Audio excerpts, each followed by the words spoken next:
तो चलिए दोस्तों शुरू करते हैं। आज मैं आपके लिए लेकर आया हूँ एक और शानदार स्टॉक जिसका नाम है Berger paints India limited. Berger paint India limited ये एक पेंट सेक्टर की दिग्गज कंपनी है। ये एक सेकंड लार्जेस्ट पेंट कंपनी है और नंबर 1 पे तो एशियन पेंट्स है। पर एशियन पेंट को टक्कर देने में ये कंपनी भी बहुत ही शानदार है। कंपनी के मार्केट कैप के बारे में बात करेंगे तो ये एक मिड कैप कंपनी है जो कि कभी भी लार्ज कैप बन सकती है। 60,738 करोड़ का मार्केट कैप है।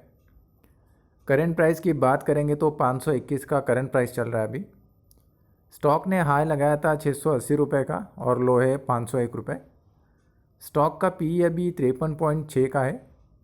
बुक वैल्यू 41.5 है और डिविडेंड यील्ड देखेंगे तो 0.51% का डिविडेंड यील्ड है। और आर और आर की बात करेंगे तो दोनों भी डबल डिजिट में देखने को मिलेगा। आर 23.8% और आर 20.4%। फेस वैल्यू की बात करेंगे तो 1 रुपये का फेस वैल्यू है, यानी कि फ्यूचर में हमें कोई भी स्टॉक स्प्लिट देखने को मिलेगा नहीं। लेकिन बोनस की बात करेंगे तो कंपनी ने अच्छा खासा बोनस भी दिया था पहले और आगे भी देखने को हमें मिल सकता है। इसके बाद हम 50 डे में 200 डे में की बात करेंगे तो स्टॉक अभी दोनों लेवल के नीचे चल रहा है। यहाँ पे आप देख पाएंगे अभी ये काफ़ी अट्रैक्टिव लेवल पे आ चुका है। इसके बाद हम प्रोज और कॉन्स की बात करेंगे तो कंपनी ने हेल्दी डिविडेंड पे आउट दिया है 36.7% का। और कॉन्स की बात करेंगे तो स्टॉक अभी ट्रेड कर रहा है अपने बुक वैल्यू से 12.5 टाइम्स।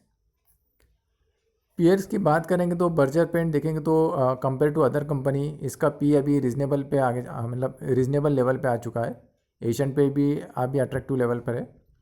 लेकिन रिटर्न के बारे में आप अगर देखेंगे तो बर्जर पेंट के रिटर्न शानदार है कंपेयर टू अदर कंपनी। और इसका मार्केट कैप भी काफ़ी कम है, देखेंगे तो एशियन पेंट के बराबर मतलब उसके आसपास नहीं है, लेकिन छोटी कंपनी है तो कभी भी ये लार्ज कैप बन सकती है। आपको इसमें थोड़ा टाइम देना पड़ेगा। 60,738 करोड़ का मार्केट कैप है। इसके बाद फिर भी कंसाई नेरोलैक है जिसका 23,000 करोड़ का मार्केट कैप है। उसके बाद एस्को नोबेल 11,000 करोड़ का। उसके बाद इंडिगो पेंट्स। इसके बाद हम क्वार्टरली प्रॉफिट की बात करेंगे तो यहाँ पे नंबर्स में आपको थोड़े इंप्रूवमेंट देखने को मिलेगी, क्योंकि क्रूड ऑयल प्राइस थोड़े अप्स डाउन होने की वजह से नंबर्स में भी आपको थोड़ा सा ऊपर नीचे देखने को मिलेगा। 186 करोड़ के प्रॉफिट बढ़कर 355 करोड़ के हो गए थे। वहाँ से फिर एक डिक्लाइन आया 292 करोड़, फिर वहाँ से थोड़ा इंप्रूवमेंट किया 300 करोड़। फिर पैट देखेंगे प्रॉफिट फॉर द ईयर। यहाँ पे आपको मार्च 2022 में 833 करोड़ के प्रॉफिट थे जो कि बढ़कर मार्च 2023 में 860 करोड़ के हो गए। और ओवरऑल देखेंगे तो 11,133 करोड़ के इसमें प्रॉफिट दिया है। यहाँ पे आप देखेंगे तो कंपनी की ओपीएम भी बढ़ा है यहाँ पे 15% से बढ़कर 14%, फिर वहाँ से 17%। सेल्स भी बढ़ी है और एक्सपेंसेस भी थोड़े बहुत बढ़े हैं। इसके बाद हम बात करेंगे सेल्स ग्रोथ प्रॉफिट ग्रोथ के बारे में। तो यहाँ पे आपके सामने नंबर्स है।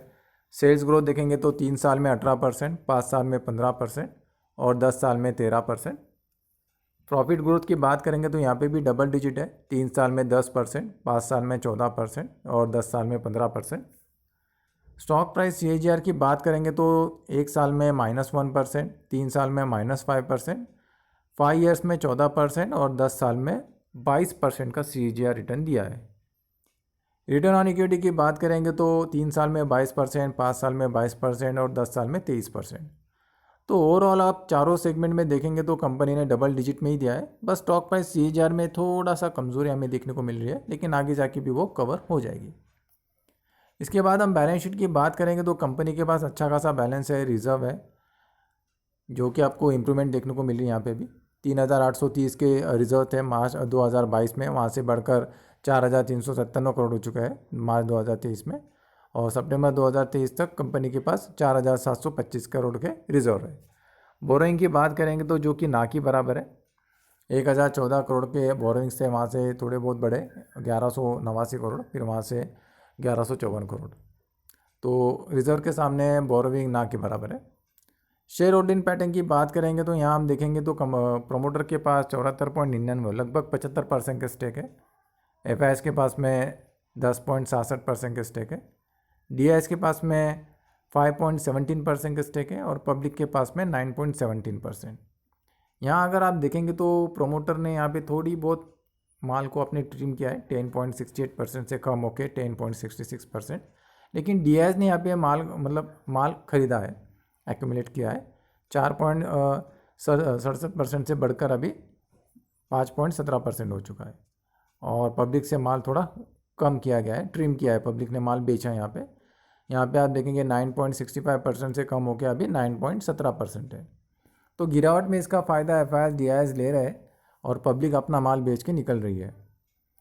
यहाँ पे हम एक दिन के रिटर्न की बात करेंगे तो एक दिन में स्टॉक 2.25% भागा है, क्योंकि अभी एक न्यूज़ आई है क्रूड ऑयल के प्राइस में थोड़ा डिक्लाइन आने की वजह से ऑयल पेंट कंपनी को इसका फ़ायदा होता है, इसलिए स्टॉक आज आपको 2.5% के लगभग मजबूती दिखा रहा है। 5 दिन की रिटर्न की बात करेंगे तो 2.87% स्टॉक भागा है। एक दिन की रिटर्न की बात करेंगे तो -7.32 लगभग 7.5% के नेगेटिव रिटर्न दिया है। 6 महीने की रिटर्न देखेंगे तो 6% के माइनस नेगेटिव रिटर्न है। ईयर टू डेट यानी कि 1 जनवरी से लेकर अभी तक स्टॉक अभी तक 13.89 लगभग 14% नीचे दिख रहा है आपको। और मैक्स रिटर्न देखेंगे तो डबल हो चुका है यहाँ पे प्राइस, 100% के रिटर्न दिए है स्टॉक ने, लेकिन इसके लिए आपको 5 साल रुकना पड़ा।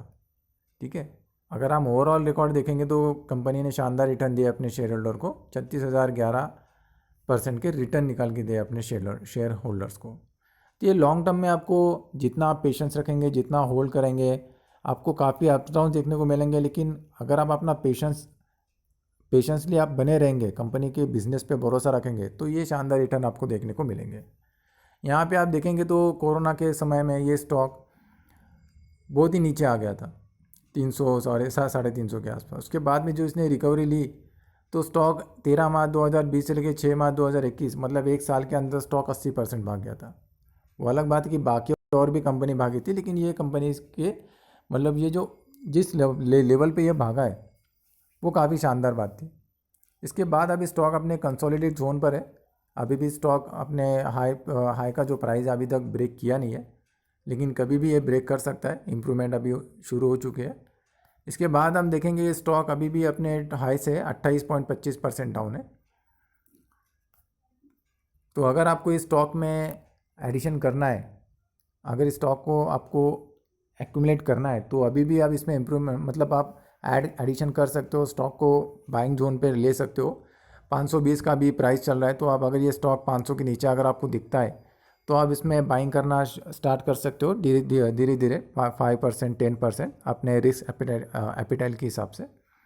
लेकिन इस स्टॉक में आपको लॉन्ग टर्म के लिए आपको जाना पड़ेगा, क्योंकि शॉर्ट टर्म के लिए स्टॉक नहीं है, लॉन्ग टर्म वाला स्टॉक है। शॉर्ट टर्म में आपको बहुत ही अप डाउन देखने को मिलेंगे, 30% 40% के नेगेटिव रिटर्न भी देखने को मिल सकते हैं।